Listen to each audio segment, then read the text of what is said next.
नमस्कार।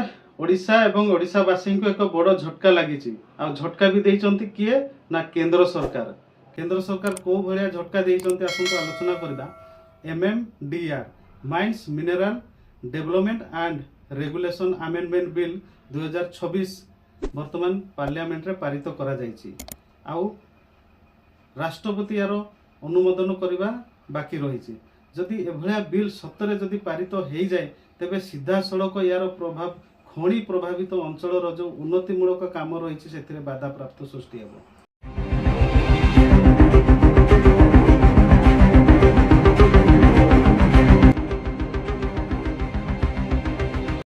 एवं देखा गले ओडिशार उन्नतिमूलक काम निहाती बाधा सृष्टि हेब।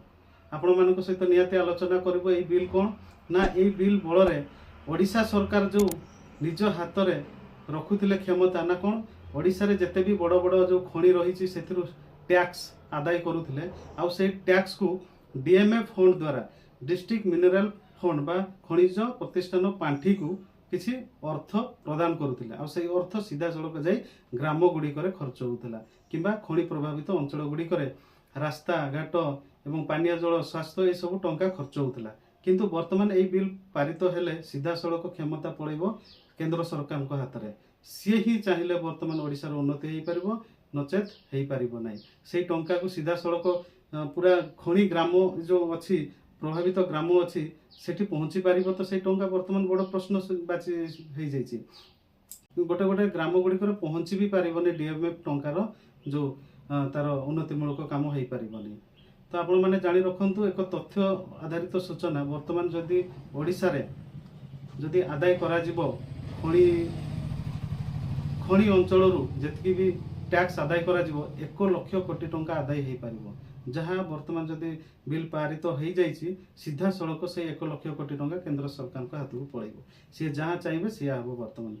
तो आउ गोटे कथा आपण मान सहित बहुत बड़ इम्पोर्टाट कथा आपण सहित आलोचना करूँ कि पूरा देश में जदि देखा तथ्य आधारित आम कहूँ पूरा देश में जदि देखा 55% रु अधिक आयरन एवं बक्साइट जो प्रोडक्शन ओडिशा रु ही होची ता माने जानि रखंतु हजार हजार कोटी टंका एठू ही जाउची एठू ही जीवो 50% रु अधिक प्रोडक्शन ओडिशा रु ही जाउची।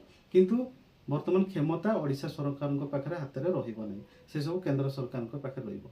आमे एथि पय आलोचना करछु आमे भी खणी प्रभावित अंचल रोचे निहाती या गोटे ये विषय चिंतार विषय या नहीं बुद्धिजीवी गोटे निहाती यार मत प्रकाश करने को रही कौन पदक्षेप निहाती नेबार रही कारण ए बिल सेपट को पलैले आम हाथ में कौन जिनस नेड़ी गुड़ कहणी को बहीगला भाई गोटे कथार अच्छी देखा आगामी दिन में जिते चाहिए भी आम कि नहीं आउ सीधा सड़क यार उन्नतिमूलक काम बाधा सृष्टि हो जो माने खणी प्रभावित अंचल अच्छे धूली धुआं परिवेश नष्ट तांको अंचल रे होची किंतु से माने डिसाइड करि परिबेनी जे तांको अंचल रे केमिति डेवलपमेंट हेबो कौन कौन दरकार सीधा केंद्र सरकार को आगु पड़ेगा।